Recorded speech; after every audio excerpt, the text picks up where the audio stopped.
Well, I just left Wilson Creek Shelter where I tented for the night, and I'm heading to the town of Daleville, which is about 11.2 away. And I'm probably gonna get there in the afternoon sometime, and probably gonna stay 2 nights, I think. So Monday will be a 0. I think I need a day to just regroup a little bit and dry out some stuff. It rained last night. I tented at the shelter, but fortunately the rain stopped just about 6 o'clock, and I was up at 6:39 and packing up and all that. So the fly is pretty wet, but the tent itself is dry.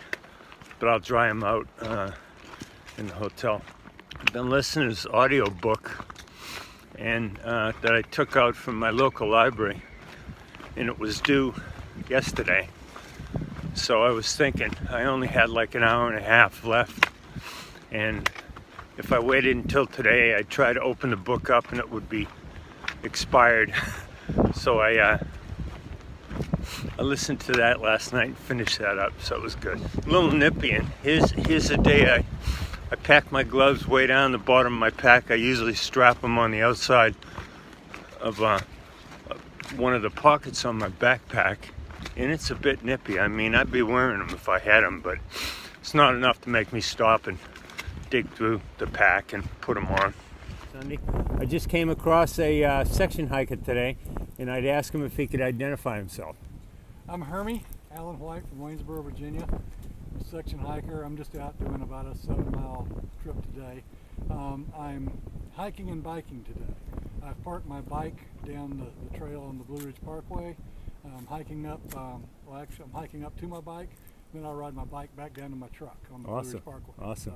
So, I'll get a little bit of both hiking and biking. Awesome. And you've done a bunch of the AT in chunks. A lot of the AT, as far as section hiking goes. To a through hiker, it probably doesn't sound like a whole lot, but I've done from basically south of here to Roanoke all the way to Pennsylvania, and then sections in each state, all 14 states that the AT runs through.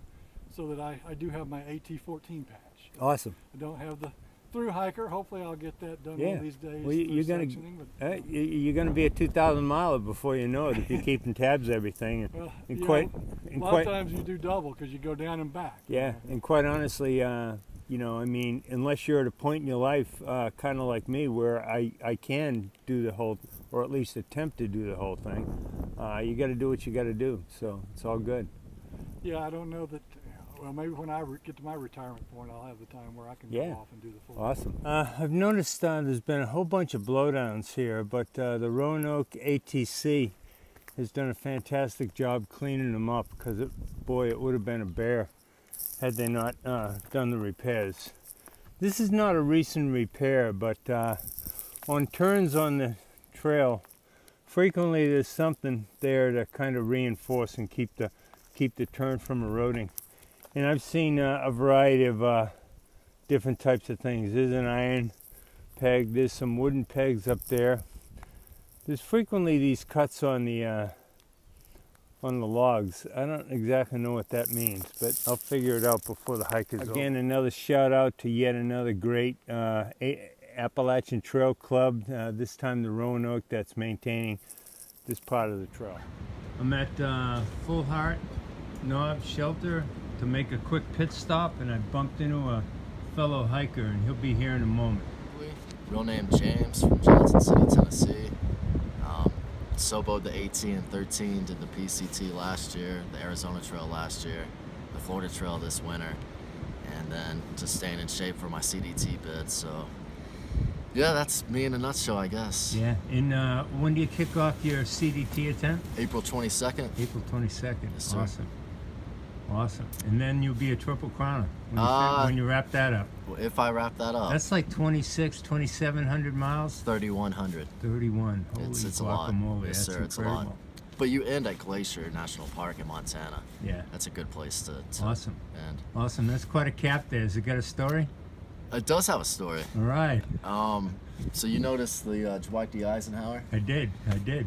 Unfortunately, when I was first stationed on the Dwight, we were in dry dock, so we had to do a complete overhaul of the ship. And in the process of doing that, I breathed in some really bad dust particles, and that led to being on 2 liters of oxygen 24/7 at the age of 21. Wow. But I was fortunate enough to find a thoracic surgeon in Knoxville, Tennessee. We did 6 whole lung lavage procedures with a bronchoscopy in 1 year. That's a procedure every other month. And that got me off the O2. When I got off the O2, my old scoutmaster said, James, if you get back into hiking, it'll keep your alveoli, your air sac open and flowing. So I started doing weekends, section hikes, working up through Georgia, North Carolina, Tennessee, where I'm from. And that's what initiated my first through hike, my southbound from Maine to Georgia. Wow. And I haven't stopped since. Unbelievable. So hey, when you did your SOBO, why did you choose that as opposed to going north? So my grandfather, in his infinite wisdom, he said, James, if you go northbound, you'll quit 370 miles in because you'll be in your backyard. So he said, take a one-way up to Maine and don't call me until you get out of the 100-mile wilderness. Awesome. So, smart man. Yeah, and you were a vet, so you were in the Navy. What years and what'd you do? 04 to 08, ABE catapult operator. That's the launching of aircraft off the flight deck, the green shirts. Dangerous profession. It was.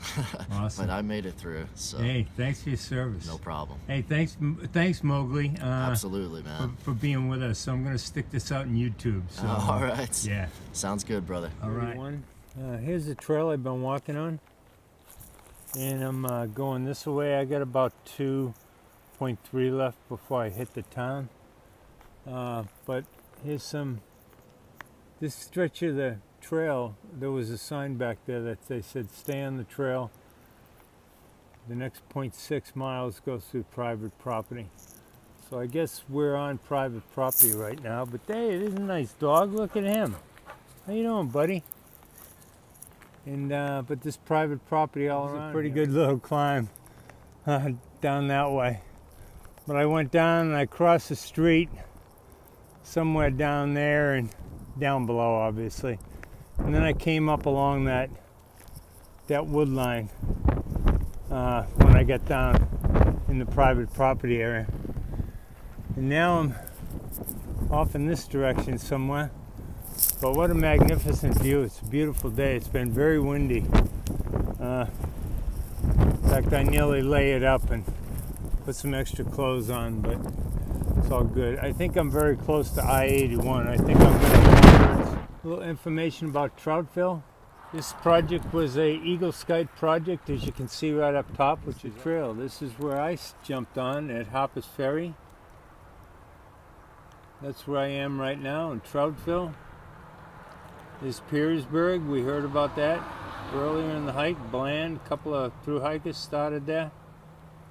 Abingdon, we talked about last night. Damascus, which is a famous trail town, which is right on the border in North Carolina. I'm in the hotel. I'm in Daleville. I'm happy right now. I bumped into Hermie. He was a section hiker, the 57-year-old guy, and he's chunking out the AT in bits and pieces, and he told me he pre-staged his bike, so he's going to hike up to his bike. And after the video, I said, hey, Blue Ridge Parkway, tough bike. And he told me, I always make sure my bike is up high, so I got a good downhill, because I can certainly hike up the hills better than I can bike. He told me he's a dentist. He's been a dentist for years. And he mentioned that he's not a vet, but he does give back to the Army, and he does dental care for the Army. Pretty exciting to see him because he was the very first person I saw today. Bumping into Mowgli. You know, I noted Dwight D. Eisenhower carry a patch on his backpack, and he had a whole bunch of other patches on his backpack, so I knew he was an experienced hiker. And he was out here prepping to get ready for the Continental Divide Trail, which will make him a Triple Crown. I had cross maybe U.S. or Virginia 220 to go to the hotel that I was targeting, Howard Johnson's Express.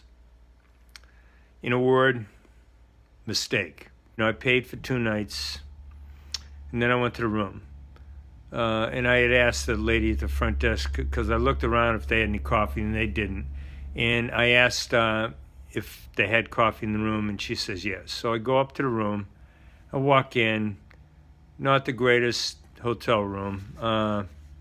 You know, a little funky, moldy smell when I walked in, but I can do with that. So then I walk over to the coffee pot. There's no cups, but I said, hey, I got a cup. You know, I'm a hiker. I got this stuff. And then I noticed there's no coffee. And so I walked out of the room, and I went down below. I was going to go to the front desk, but I bumped into a house cleaning crew, and a guy was one of the house cleaners, and he said, hey, we're out of coffee. I went down to talk about the laundry, which I had already talked about. And the lady told me they have two machines. One's broken, the other one works. And then I said, well, I'd like to buy some laundry powder. We don't have any. We might have some tomorrow. And my friggin' room key wasn't working either. So I went back up to the room, and I called the quality in. The Super 8, right across the road. Do you have laundry? Yes. Do you have powder for your laundry? Yes. I said, do you have coffee in the room? Yes. And then I explained to her. I said, hey, kind of bad experience over here. So I went back to the front desk at Howard Johnson's, had a discussion. Didn't get animated or anything like that, but the guy says, I can't give you a refund. I said, okay, well, let me see a manager. Well, she's not in until 7 o'clock tomorrow. I just packed everything up and came over here.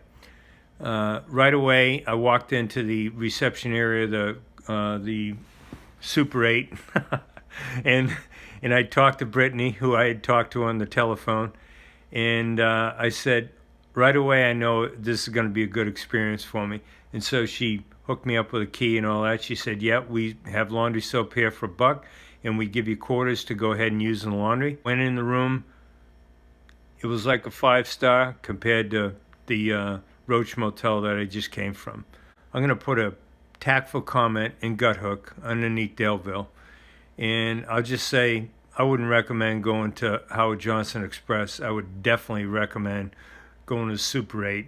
Reason I'm wearing my puffy is because I'm doing my laundry. Everything is in laundry, except for my rain pants and my puffy jacket and my raincoat. And I decided I'm going to do a double night. I've got a resupply and all that, but there's a Kroger's right up the street, 5-10 minute walk